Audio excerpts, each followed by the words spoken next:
a list of things that I'm used to is my new Sony Ericsson phone.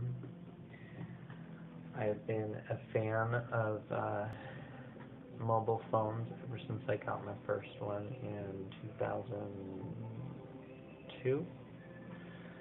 My first one was a Kyocera, and from then I've seen the Sony Ericsson models, and I just got my first one a few months ago. And I switched from Verizon to AT&T, and it's pretty good. Quality's getting better, but I'm a gadget freak, so that's fine with me. I'm glad to have this Sony. First off, with digital blogging, is that there's a video editor and a photo editor, and those work really, really well. The phone plays video in a compressed format, 3GP and MP4, and that's pretty cool on your lunch breaks and everything. The downside to the video player on the phone is that you cannot fast forward, so if you rip a whole movie, you won't be able to fast forward.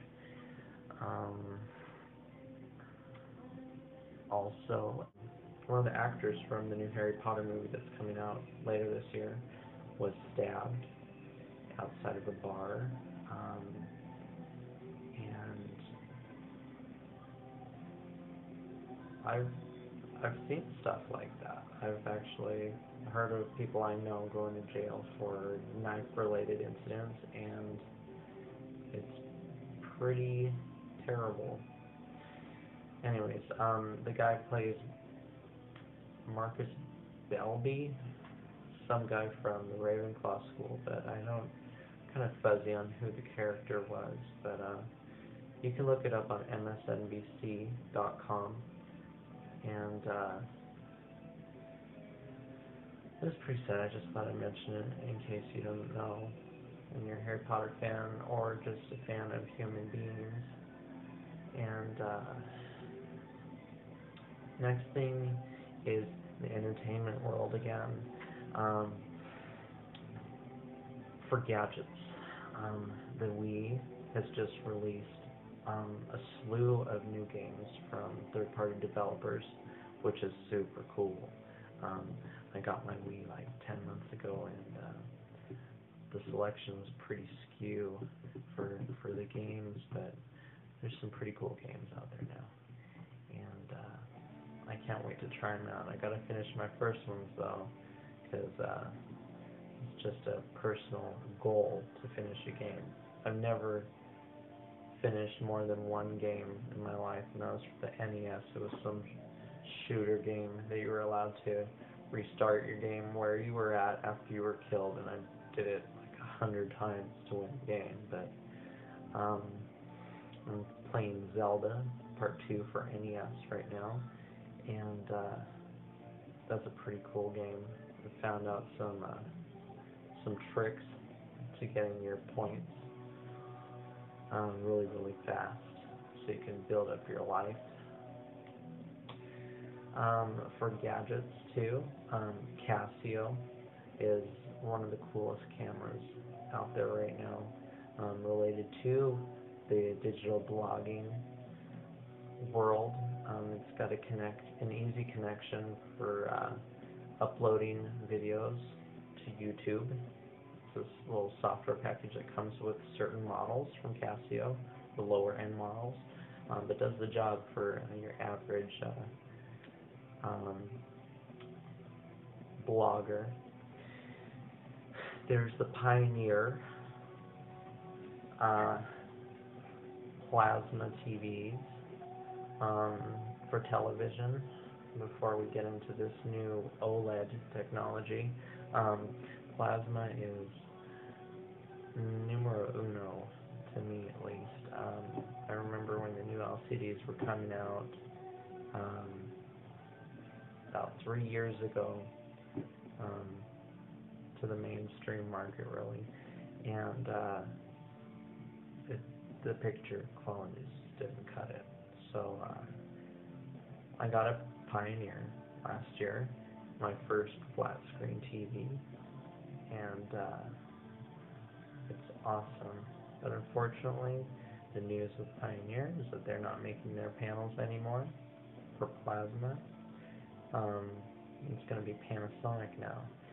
So for all you techno geeks, I wonder what's going to happen to the technology after pure black. We'll see. A little tidbit too, in the Apple stores, they're going to start carrying Pioneer sets instead of the Sonys, or with the Sonys, I'm not sure. But they're going to start carrying plasmas from Pioneer, and that's pretty cool. On the audio scene, the audio files, um, one of Lynn's newest additions is the Sneaky DS, and that thing is pretty neat. Supporting all your digital files these days.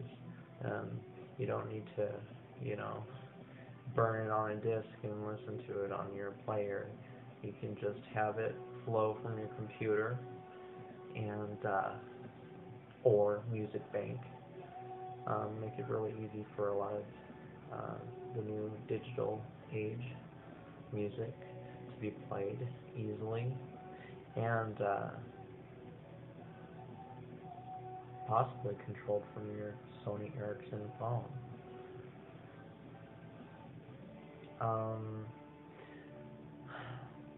This is really about entertainment. Some movies that I've seen recently that have a relation to the newest movies coming out. First of all is a movie called Them, in the foreign language, which was recorded and made for the audience in